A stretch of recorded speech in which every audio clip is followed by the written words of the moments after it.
우리가 사순절을 시작하고 오늘이 두 번째 사순절이 주일로 모였습니다.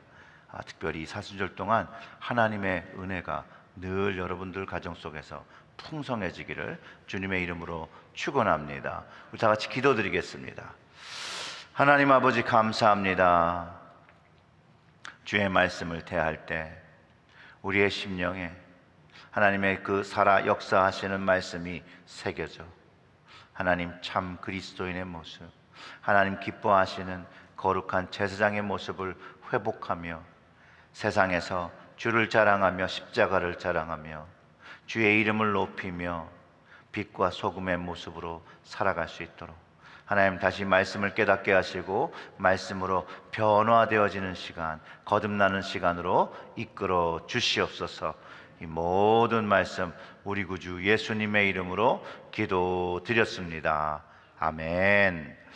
사순절은요, 예수님의 그 순환, 십자가의 여정을 기념하는 그런 절기죠. 사순절에는요, 기독교 전통 속에서 금식 또는 또 고행을 하면서 예수 그리스도의 십자가를 기억했었습니다. 그런데 이 절기가 어떤 미신적인 의미를 여기에다 부여하거나 또 이 절기를 지키는 것이 구원의 증표로 삼으면 안 됩니다. 좀 극단적이지만 칼빈이라는 분은요, 사람들이 금식과 고행을 통해서 인간의 공로를 내세우게 한다고 해서 사순절을 폐지했었던 적도 있습니다. 그리고 부활절, 주일절 한 주간만을 이제 고난 주간으로 지키게 했었었는데요. 이 사순절의 절기의 유익은요, 40일 동안 더욱 주님을 사랑하고 기억하고 그 관계를 성숙하게 하는 데 있어요. 그래서 더 이전보다 더 말씀과 기도와 헌신과 전도와 복음을 전파하고 또 40일 이후에도 주님 앞에 더 그 아름다운 모습으로, 신앙의 모습으로 거듭나기를 소망하면서 그 영적인 삶을 주님 뵙는 날까지 살아내는 것에 그 의미가 있습니다. 우리의 삶 속에서 예수님의 십자가의 그 의미를, 그 부활을 얼마나 자주 우리의 마음속에 새기는 것에 따라서 우리의 삶의 모습이 달라진다라는 거예요. 물론 우리의 연약함이 주님을 날마다 생각하지 못하고 늘 생각하지 못하고 내 삶에 먼저 중심되어지는 것을 우리가 알기 때문에 사실은 이런 인간의 연약함 때문에 절기라는 시간을 통해서 하나님과 주님을 더욱 찾고 깊어지는 시간으로 만드는 그런 전통을 만들어낸 것입니다. 그렇기 때문에 이 사순절의 시간을 자신의 영적 삶의 그 풍성함을 위해서 지혜롭고 열매 맺는 시간으로 보낼 때 유익이 있다는 것이죠. 사랑하는 7.1교회 모든 성도님들은요, 이 사순절의 기간을 잘 활용하셔서 더욱더 주님과 깊은 관계를 나누시고 그분의 사랑이 왜 우리의 현재 삶 속에서 힘과 그 능력이 되는지를 체험하는 그런 절기가 되시기를 주님의 이름으로 축원합니다. 오늘 본문인 베드로전서는 다 잘 아시는 것처럼 그 당시 네로 황제의 그 기독교 박해가 시작되었고 핍박받는 그리스도인들에게 주님만을 바라보고 믿음의 승리를 할 것을 당부합니다. 그러면서 그런 어려움 당하는 것이 혼자 당하는 것이 아니라 그리스도, 주를 고백하는 모든 사람이 당하는 것이니 믿음으로 이겨내고 그 승리를 위해서 리빙스톤, 그 산돌 대신 주님을 경험하라고 가르쳐 주는 것입니다. 암흑 같은 시기에 참 그리스도인이 어떤 모습으로 살아야 하는지를 알려주었던 아주 귀중한 서신입니다. 또 이 말씀은 코로나 팬데믹을 겪고 있는 우리에게도, 우리의 어려운 현실 속에서도 동일하게 그리스도인은 어떤 모습으로 살아야 하는지를 분명하게 가르쳐주고 있습니다. 오늘 말씀을 묵상하면서 그리스도인으로 나는 어떤 모습으로 살아야 하는지를 돌아보는 시간을 갖겠습니다.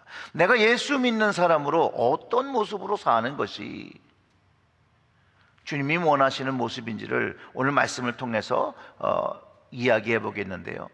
제목에 리빙스톤이라고 했죠. 리빙스톤은요, 살아계신 주님입니다. 살아계신 주님.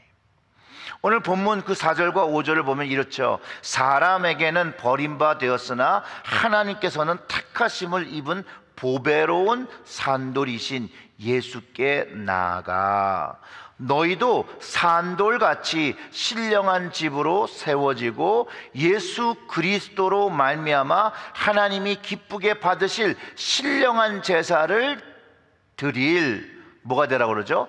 거룩한 제사장이 될지니라. 아멘. 이 말씀은요, 분명히 예수님이 누구시며 또 우리가 어떤 모습이 되어야 되는 것을 분명하게 가르쳐 주고 있습니다. 여기서 예수님은 사람에게 버림받았다라고 하죠. 건축자들이 사용하지 않고 버린 돌이라는 것이에요. 그 그리스도를 버린 사람들은 예수님 당시에 대제사장들이나 장로들이나 바리새인들이나 사두개인들, 그리고 또 모든 유대인들이 있죠. 분명히 예수님을 통해서 하나님은 하나님 나라를 세우시기 위해서 모퉁이 돌로, 그 산돌로 보내셨는데 주님의 주권을, 하나님의 주권을 인정하지 않고 예수님을 십자가에 못 박아 죽였습니다.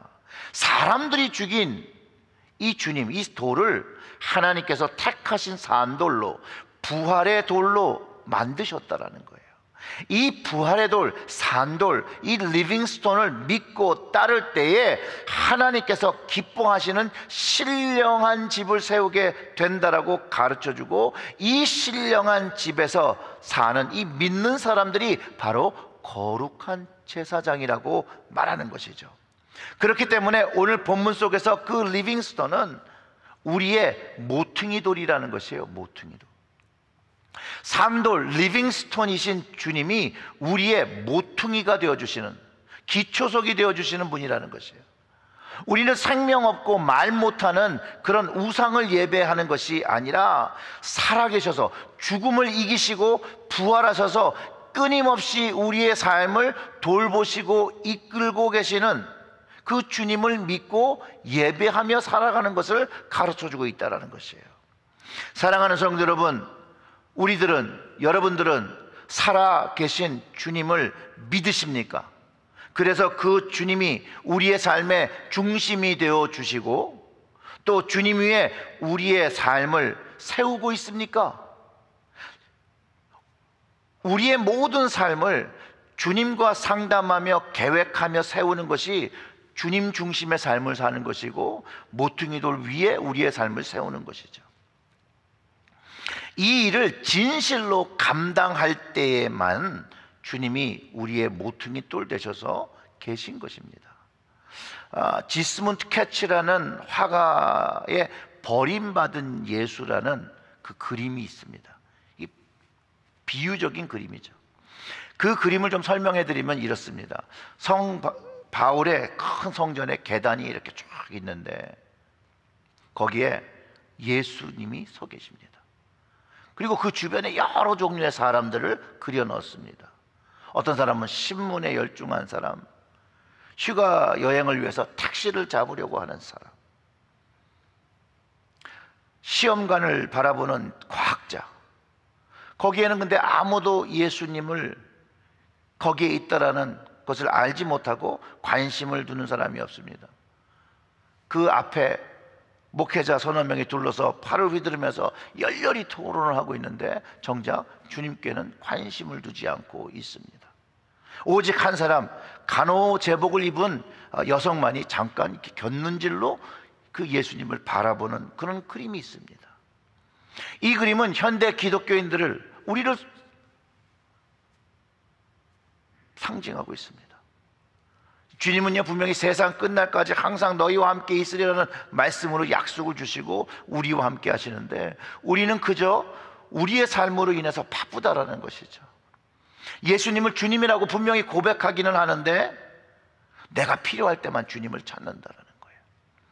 주님이라고 고백하고 나 스스로 그리스도인이라고 말하지만 우리의 삶 속에서 그분을 찾아볼 수가 없다라는 것이에요. 주님이 나의 모퉁이 돌 대신 삶을 살지 않는다라는 거예요. 저를 포함해서 예수님이 여러분의 삶에, 우리의 삶 전체에서 얼마나 큰 비중을 차지하고 있습니까? 여러분 이걸 한번 생각해 보셔야 됩니다. 하루에 얼마나 주님을 생각하고 기도하고 대화를 하고 계십니까? 대화를 하고 계십니까? 어느 정도의 시간을 주님께 드립니까? 내가 드릴 수 있는 만큼만 드립니까? 아니면 최선을 다해서 드리고 있습니까? 우리 삶의 어느 정도 부분 예수 그리스도에 인해서 신령한 젖을 먹으며 신령한 집을 세우는데 나의 삶을 투자하고 있습니까? 신령한 집을 짓는 시간이 반드시 필요하지요. 그런데 혼자 지은 집은요, 신령한 집이 아닙니다. 주님과 함께 지은 집만이 신령한 집이 되어지고 그곳에 하나님이 거하시는 전이 되어진다는 것이죠. 그리고 거기서 우리는 거룩한 제사장의 역할을 감당해야 합니다.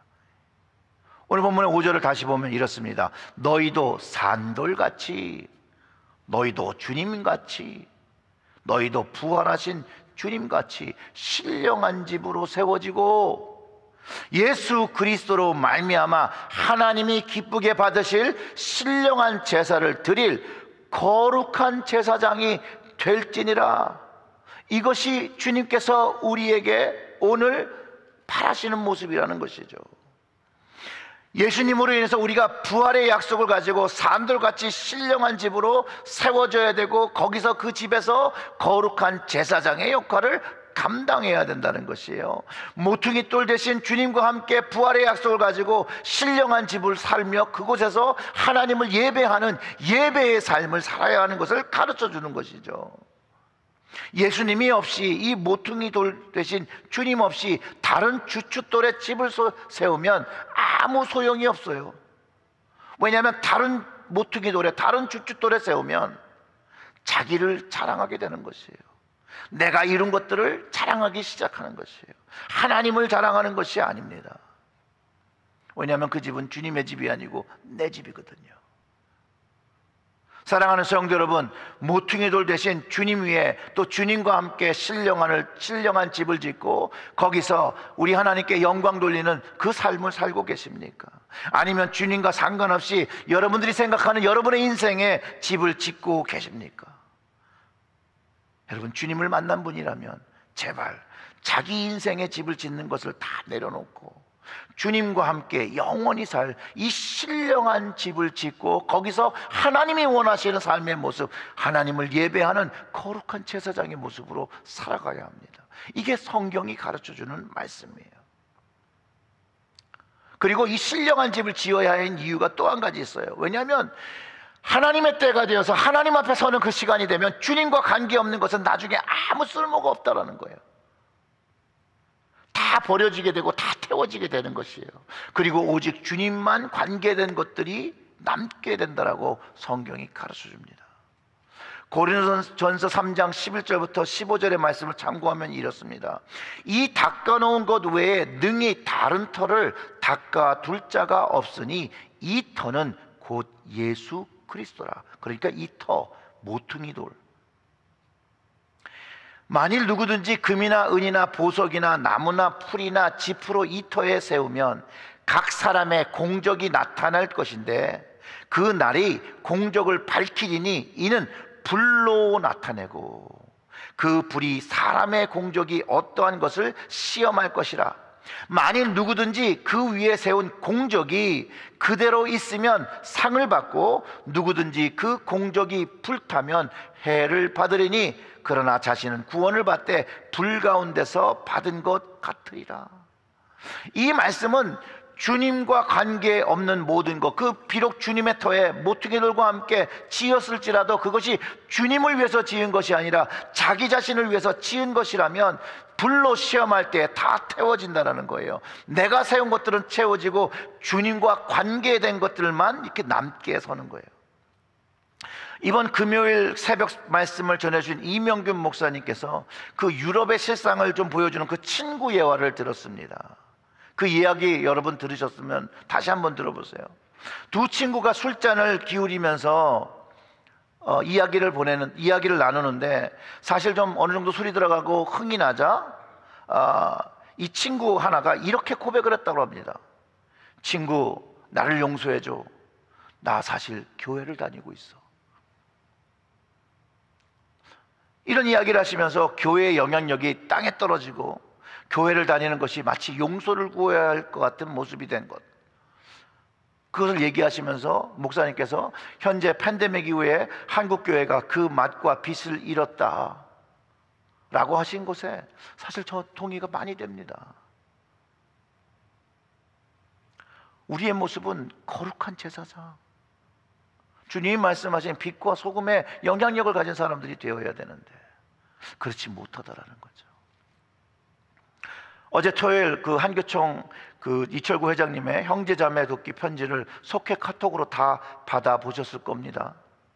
코비드 팬데믹으로 어려워진 형제자매를 우리가 한교총에서 계속 모금을 하고 도와왔습니다. 그래서 이번에도 그 긴급지원금 10,000불을 5교회에 나누어서 보내고 계속해서 이 5차 형제자매 돕기를 위해서 캠페인에 참여해달라는 연락이 왔습니다.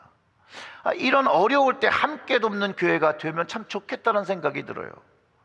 오늘 예배를 드리면서 성령님께서 그 마음에 감동을 주시는 분들이 있으면 이 형제자매 돕기로 그 특별 헌금해 주시면 감사드리겠습니다.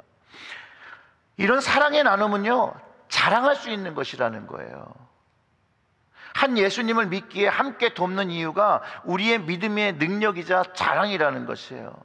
그리고 왜 이런 것을 하냐? 그럴 때 하나님을 이야기하는 것이죠. 예수님을 이야기하는 것이죠. 예수님 때문에 내가 이런 일을 한다라는 거예요. 유럽의 두 친구의 이야기처럼 앞으로 세상에서 자신이 그리스도인이 된 것을 부끄러워하며 이야기하지 못하는 시대가 될 수 있어요.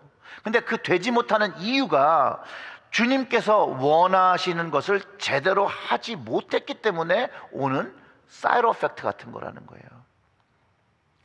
그게 왜 그러냐면 하나님께서 주시는 구원의 능력을 경험하지 못했기 때문에 점점 복음을 증거하는 것도 부끄러워서 하지 못하고 말씀을 나누는 것도 부끄러워하지 못하게 될 것이라고 이야기하는 것이죠. 그러나 예수님을 믿는 사람, 예수님이 나의 모퉁이 돌이 되시는, 삶의 근원이 되시는 분을 아는 사람들은 주님을 자랑할 수밖에 없고 십자가를 자랑할 수밖에 없다는 것이에요. 사도 바울도요, 복음을 부끄러워하지 않는다고 했는데 로마서 1장 6절에서 이렇게 얘기합니다. 내가 복음을 부끄러워하지 아니하노니 이 복음은 모든 믿는 자에게 구원을 주시는 하나님의 능력이 됨이라. 먼저는 유대인에게요, 그리고 헬라인에게로다. 즉 복음을 자랑하는 것, 내가 구원받은 자인 것을 자랑하는 그 속에서 하나님의 능력을 경험한 것을 정확하게 말한다는 것이에요. 구원과 은혜를 주신, 그것이 능력되어진 하나님을 자랑하는 것이에요. 그렇기 때문에 주님과 함께 신령한 집을 짓고 그 집에서 그 구원의 능력을 주신 하나님을 예배하는 거룩한 제사장의 역할을 하는 것, 그리고 그 거룩한 제사장은 복음을 자랑하며 부끄러워하지 않는다는 거예요. 만약 여러분의 부모님과 여러분의 남편과 아내와 자식들이 여러분에 대해서 부끄러워서 다른 사람들에게 이야기하지 못한다면 여러분들의 마음은 어떻겠습니까? 주님을 자랑하지 못하고 찬양하는 것 못하고 외려 부끄러워서 감춘다면 우리 하나님의 마음, 주님의 마음은 어떻겠습니까? 우리 주님을 산돌, 살아계신 그 모퉁이 돌로 인정하고 함께 신령할 짓는 사람은 주님을 자랑하죠. 그러나 그것을 하지 못하는 사람들은 외려 주님으로 인하여 부딪힌 돌, 그 거치는 반석이 되어지는 것을 성경이 가르쳐주고 있습니다. 모퉁이 돌 대신 주님을 믿는 자는요, 주님을 부끄러워하지도 않고 또한 부끄러움 당하지도 않습니다. 그러나 하나님의 심판이 있는 그날에 주님을 모퉁이 돌로, 리빙스톤으로 믿지 않던 사람들이 부끄러움을 당하게 되는 것이라고 성경이 가르쳐 주는 것이죠. 베드로전서 2장 6절의 말씀은 이렇습니다. 성경에 기록되었을 때 보라 내가 택한 보배로운 모퉁이 돌을 시온에 두노니 그를 믿는 자는 부끄러움을 당하지 아니하리라 하였으니 그러므로 믿는 너희에게는 보배이나 믿지 아니하는 자에게는 건축자들이 버린 그 돌이 모퉁이의 머릿돌이 되고 또한 부딪히는 돌과 걸려 넘어지게 하는 바위가 되었다 하느니라. 그들이 말씀을 순종하지 아니함으로 넘어지나니 이는 그들이 이렇게 정하신 것이라. 이렇게 기록하고 있습니다. 하나님께서 예수님을 선택하시고 주님을 믿는 자들을 부끄럽지 않는다라고 말씀을 통해서 약속하셨습니다. 믿는 자로 살아가는 거 여러분 부끄러우십니까? 부끄럽지 않으시죠? 막 자랑하고 다니시고 좋은 것이니까 많이 이야기하고 계시죠? 그래도 여러분 여기서도 조심하셔야 됩니다. 오해하면 안 됩니다. 교회의 이야기가 곧 주님의 이야기가 아니라는 거예요. 예수님을 모르는 사람들이요, 유럽에 관광을 가면 교회들을 가죠. 관광지로 갑니다. 그리고 그 유럽의 거대한 교회를 바라보면서 와, 놀랍다. 그리고 그 여행을 마치고 돌아와서 그 교회 갔던 것을 막 이야기하며 그 교회가 얼마나 아름다웠는지를 막 이야기한다는 거예요. 이것은 하나님을 찬양하는 모습이 아닙니다. 하나님을 자랑하는 것이 아닙니다. 오히려 인간의 기술을 찬양하는 것이죠. 와, 그렇게 오래전에 어떻게 이런 것을 지을 수 있었지? 우리의 삶 속에서 교회를 소개하기보다는 우리가 경험하고 체험한 구원의 주님을 소개하고 그 구원의 능력을 베푸신 하나님을 소개하는 것, 하나님을 찬양하는 것, 그 자랑하는 것이 우리가 해야 될 것이라는 거예요. 믿는 자는 그 교회에 가서 그 옛날에 이걸 어떻게 졌지라고 하는 것이 아니라, 야, 하나님께서 은혜를 베푸시고 도우심을 주고 능력을 주셨으니까 이런 것들을 지을 수 있었구나. 똑같은 교회를 방문하지만 다른 뉘앙스의 고백이 있게 되는 것이죠. 하나님을 자랑하게 되는 그 분명히 근원이 담겨 있다는 거예요. 여러분, 하나님께서 보배로 만드신 이 주님만을 여러분 찬양하시고 자랑하시길 주님의 이름으로 축원합니다. 자, 리빙스톤은 우리의 보배입니다, 여러분. 예수님이 우리의 보배여야 한다는 거예요. 보석, 보배가 귀한 거잖아요. 주님을 귀한 분으로 좀 대접하시기를 부탁을 드립니다. 여러분, 여러분들이 정말 좋은 보석, 좋은 골동품 하나를 사보셨다고 한번 생각해 보세요. 그리고 이 보석과 이 골동품의 가치를 너무 잘 알아요. 그럼 어떻게 생각하겠어요? 그럼 시간이 날 때마다 그것을 보면서 감상하며 그 아름다움을 보며 즐거워하지 않겠습니까?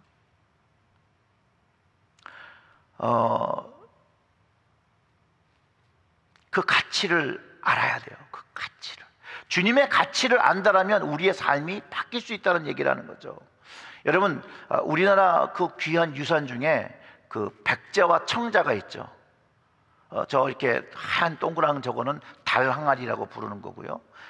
이쪽에 있는 거는 이제 고려 청자죠. 여러분 잘 아시는 저거는 매병이라고 합니다. 저는 예전에 이게 그렇게 예쁘다라고 생각해 본 적이 없어요. 이것의 가치를 알기 전까지는. 뭐 국보니까 좋은 것이라 이렇게 생각할 수 있지만 저 만든 그 자체에 그 가치를 갖고 있다는 거예요. 왜 일본 사람, 이 중국 사람, 이 외국 사람들이 이렇게 문화재들을 약탈해 갔는지 그들이요 가치를 알았기 때문이에요. 가치를. 예전에는요 저에게 이런 도자기는 그냥 쓸데없는 항아리였어요. 그런데 어느 날 이것의 가치를 알게 되니까 귀하다라는 거예요. 저 달 항아리는요 잘 만들 수 있는 그런 항아리가 아니에요. 저건 한 번에 만드는 것도 아니에요. 두 번에 잘라서 윗부분과 아랫부분을 붙여서 만드는 거예요. 그리고 저런 모습이 나오기 위해서는 여러 개의 작품들을 만들다가 나오는 그런 귀한 작품 중에 하나예요. 옆에 있는 고려 청자 매병이라고 되어 있잖아요. 저 매병이요, 매의 모습을, 매의 형상을 하고 있기 때문이라는 거예요.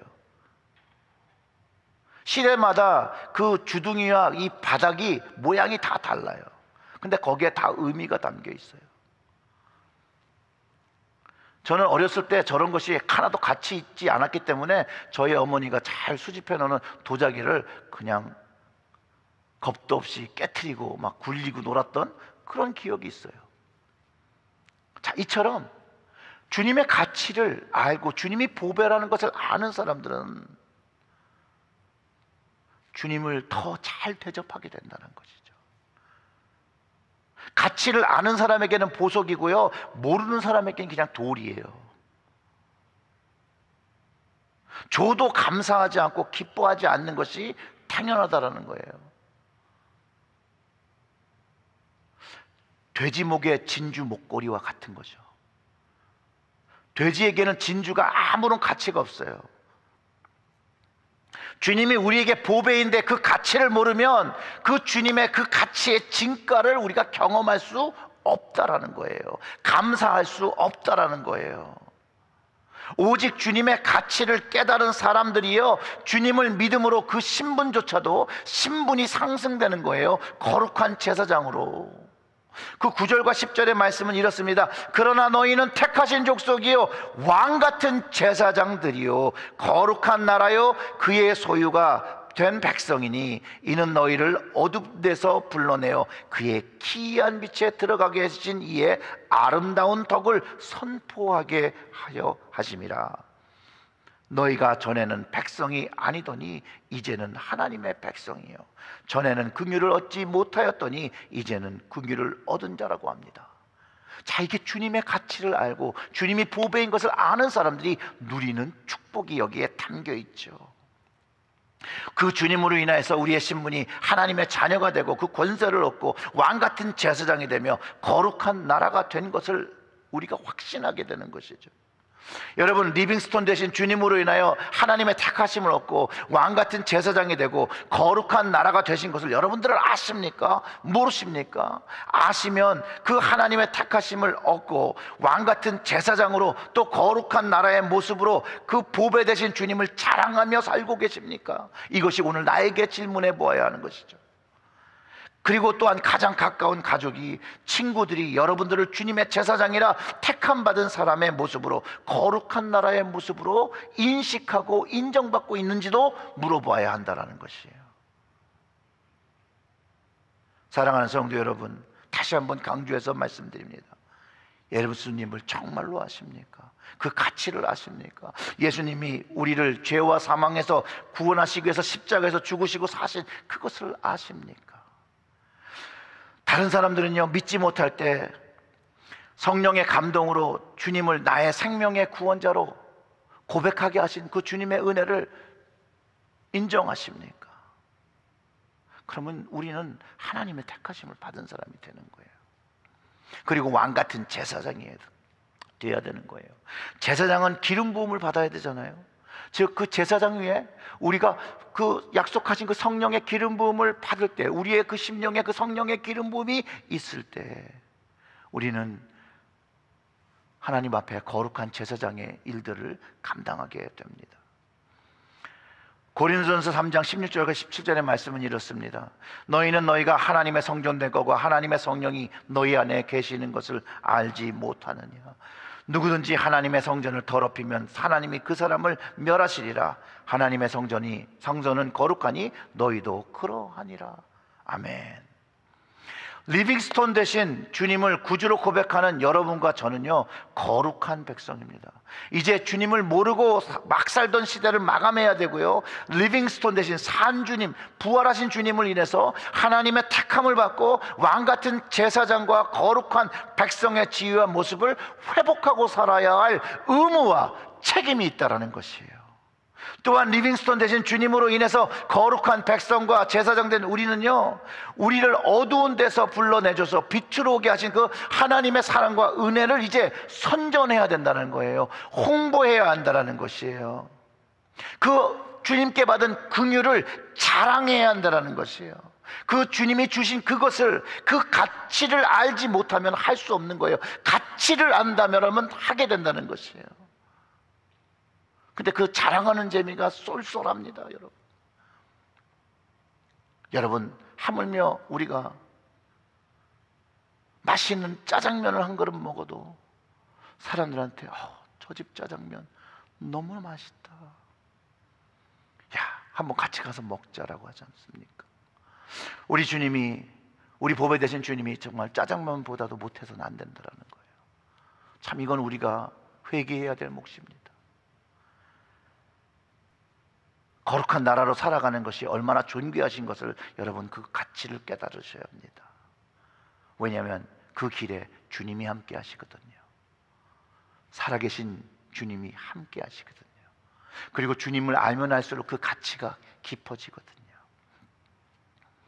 그리고 그 주님을 알기 때문에 우리는 성도의 선한 행실로 믿지 않은 사람들에게 하나님을 믿는 자로 하나님이 살아계심을 증명하며 살아가는 것이 하나님께 영광 되어지는 것이에요. 10절의 그 말씀처럼 너희가 전에는 백성이 아니더니 이제는 하나님의 백성이요 전에는 긍휼을 얻지 못하였더니 이제 긍휼을 얻은 자니라. 이제 긍휼을 얻은 자의 모습으로 살아가야 합니다. 리빙스톤 대신 예수님이 나의 구주가 되심으로 우리는 긍휼을 얻었습니다. 은혜를 받았습니다. 하나님과, 이 긍휼을 주신 하나님과 예수님을 여러분 막 자랑하십시오. 막 자랑하십시오. 그분의 사랑과 은혜를 막 자랑하십시오. 이제 마지막 이야기 하나 하고 이제 설교를 마치겠습니다. 작가가 누군지 몰라요. 갓 안수를 받은 그 어떤 목사님께서 교회에 부임을 하셨습니다.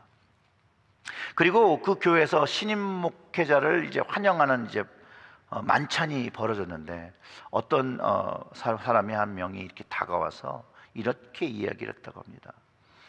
목사님은 어떻게 이 200명이나 되는 사람들의 요구를 만족시켜줘야 되는 이런 힘든 일을 맡으실 생각을 하셨습니까? 저는 좀 이해가 되지 않습니다. 그럴 때 이 목사님이 이렇게 얘기했다고 합니다. 제가 이 도시에 온 것은 200명의 사람을 기쁘게 하려고 온 것이 아닙니다. 저는 단 한 분을 기쁘게 해드리려고 온 것입니다. 그리고 그분을 기쁘게 한다면 모든 것들이 저절로 될 것이라고 믿습니다. 이렇게 얘기했다고 합니다. 여러분, 리빙스톤 되신 그 주님, 그분을 기쁘게 하는 일을 우리가 순종할 때 주님 기뻐하시고, 우리가 그 주님 기뻐하시는 일에 우리의 삶을 전적으로, 우리의 모든 것들을 걸고 희생할 때 영원한 형벌에서 영원한 생명으로 인도하신 그분의 은혜를 갚기 위해서 도대체 못 갈 곳이 어디 있고 못할 일이 어디에 있겠습니까? 리빙스톤, 그 살아계신 예수님, 그 예수님만을 자랑하시고요, 찬양하시고요, 감사의 제사를 드리시길, 전심을 다하시기를 주님의 이름으로 축원합니다. 그러면 우리의 삶에 보배로운 그 리빙스톤과 그 모퉁이돌과 머릿돌 되신 주님께서 우리의 연약한 인생을 성령으로 채우시고 도우시고 함께 동행해 주실 것입니다. 이 리빙스톤 되신 주님만을 이 사순절 기간에 더욱더 가까이 나가서 주님을 만지고 주님의 말씀을 듣고 주님의 그 사랑을 깊게 새기시는 여러분들 되시기를 주님의 이름으로 축원합니다. 아멘. 우리 다 같이 좀 기도하겠습니다.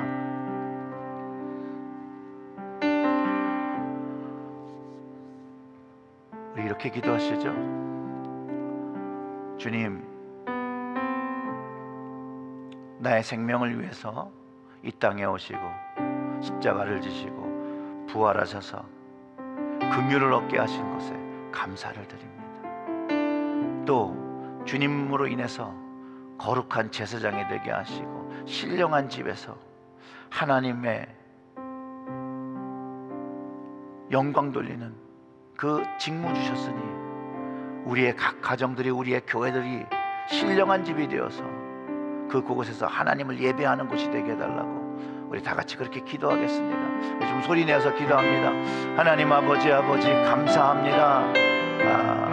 죽을 수밖에 없었고 사망에 처할 수밖에 없었는데 하나님, 주님 우리에게 빛으로 오셔서 우리에게 그 영원한 생명이 무엇인 것을 알게 하시고 깨닫게 하여 주셔서 주님이 누구이신지 나의 왕 되신 주님을 알려주신 것 감사와 찬양을 드립니다. 이전엔 주님을 알지 못했습니다. 주님을 아는 그런 지식이 없었습니다. 주님께 나아가 주님이라고 고백할 수 있는 그런 지식이 없었습니다. 그러나 성령으로 통해서 우리에게 오신 주님 감사와 찬양을 드립니다. 주님을 아는 그날을 다시 한번 기억합니다. 나에게 찾아오신 그날을 기억합니다. 그날을 기억하며 주님 만난 그 기쁨을 다시 한번 이 사순절의 기간에 다시 한번 회복하게 하여 주시옵소서. 주님을 만나며 체험했던 그 사랑이 다시 한번 불타게 하여 주시옵소서. 주님을 사랑하는 마음, 주님의 가치 있는 그 가치를 깨닫게 하시고 보배로 오신 그 주님을 더욱더 깨달을 수 있도록 나에게 생명 주신 그 주님, 나에게 그 구원자가 되신 그 주님 찬양하며 그 하나님, 그 주님을 다시 한번 노래 부를 때 주님 우리의 삶 속에서 주님을 찬양하는 거룩한 제사장, 주님을 부끄러워하지 않도록 주님 세상에 나가 주님 믿는 자로서 살아갈 수 있도록 빛과 소금의 역할을 감당하며 정말로 세상 사람들과 구분되어지는 삶을 살아갈 수 있도록 주님이 리빙스톤이신 것처럼 우리도 산돌이 되어, 우리도 리빙스톤이 되어 이 땅에서 믿는 자의 영향력을, 구원의 능력을 전파하며 살아가는 저희들 될 수 있도록 주님 각 가정마다 주님 성령의 충만을 허락하시고 하나님의 능력을 경험하게 하여 주시옵고 하나님께서 함께 하시는 그 동행하심으로 인하여 우리의 심령이 살아계신 하나님을 만나고 경험하고 만질 수 있도록 주여 아버지께서 함께 하여 주시옵소서. 하나님, 우리의 기도가 너무나도 부족하고 우리의 삶의 모습이 거룩한 제사장으로 너무나도 부족함을 압니다. 그럼에도 우리를 은혜로 긍휼을 얻게 하셨으니 오늘도 그 은혜와 긍휼을 붙잡으며 예수 그리스도의 피를 의지하며 하나님께로 나아옵니다. 하나님, 이전의 삶이 하나님을 찬양하지 않고 자랑하지 않고 높이지 않던 삶이었더라도 오늘 이후로 우리의 마음에 감동 주신 것, 말씀 주신 것을 깨닫고 하나님, 이제 산돌 대신, 리빙스톤 대신 그 주님을 예배하며 찬양하며 우리의 삶을 드리며 주님께서 기뻐하시는 그 모습으로 살아갈 수 있도록 성령께서 도와주시옵소서. 주님을 위해서 살겠습니다. 주님을 자랑하며 살겠습니다. 이제 그 부끄러워하는 모습들을 다 버리고 주님이 주신 그 구원의 은혜에 감사하며 주님을 자랑하며 주님이 기뻐하시는 모습으로 살아갈 수 있도록 주님이 나에게 끼쳐주신 그 아름다운 그 덕, 그 복음을 전하며 살아가는 저희들 가정 될 수 있도록 성령님, 주님을 더욱 이 사순절의 기간에 깊게 알 수 있도록 저희들을 도와주시옵소서. 모든 말씀 우리 구주 예수님의 이름으로 기도드렸습니다. 아멘.